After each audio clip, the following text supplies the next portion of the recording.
He's the mindful man reading another chapter of the Eden plot. They turned the key in the lock and went inside.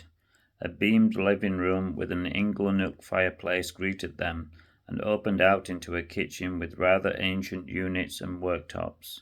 To the left was a further room with a low ceiling and shelves along one wall.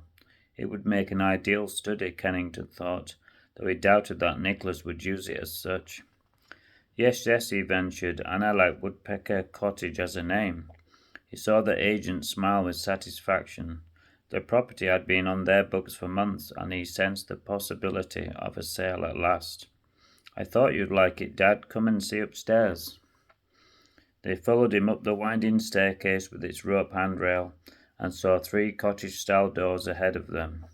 One led to a bedroom, another to the bathroom, and the third into a pine-clad sauna. What a surprise! Whoever lived here before? They must have been an eccentric lot. You see why I like this place now, don't you? It's got character. It's not in very good nick, really, but I can do it up. What do you think? Have you had a survey done? Yes, it seems to be basically sound. And the price? Kennington looked inquiringly at the agent. A very keen one, I'd say, sir. Doolittle's man replied at once, putting on the pressure.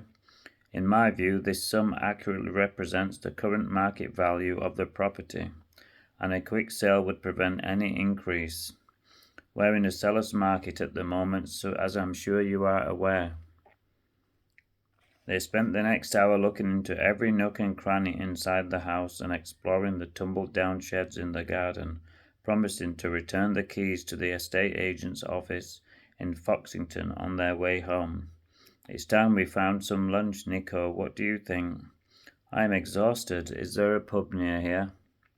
Yeah, a really old one. Come on, I'll show you.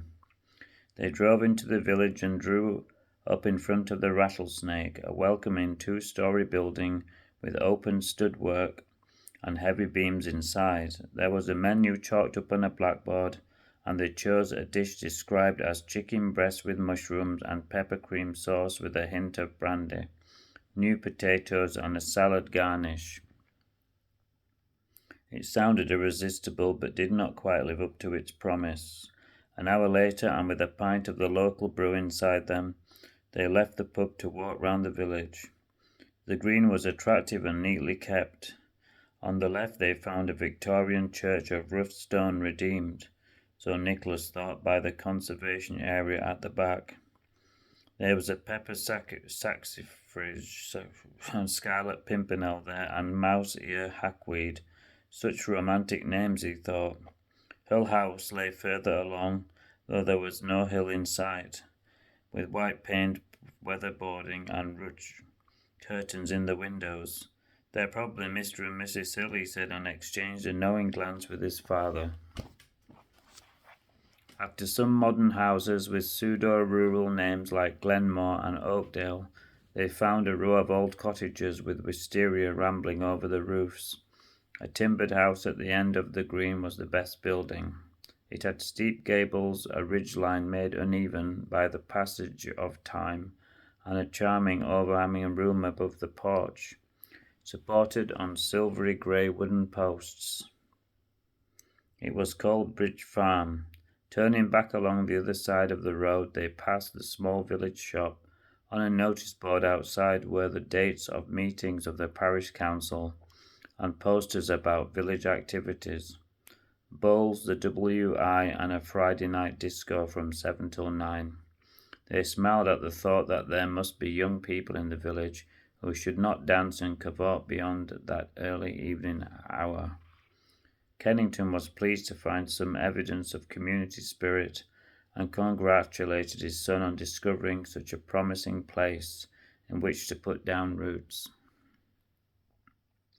There's no rector in this village at the moment. I looked it up before we came out. Of course it's one of half a dozen these days.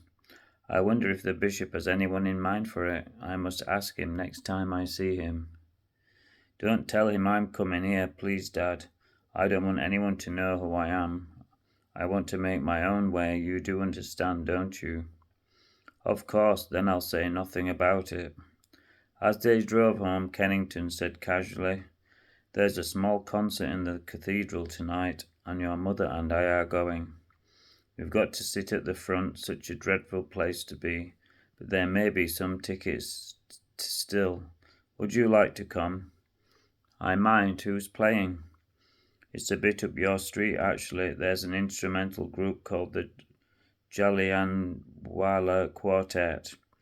Only formed last year, I think, on the 80th anniversary of that dreadful massacre in India. They play in special locations to raise money for the victims of oppression anywhere in the world. You'd approve."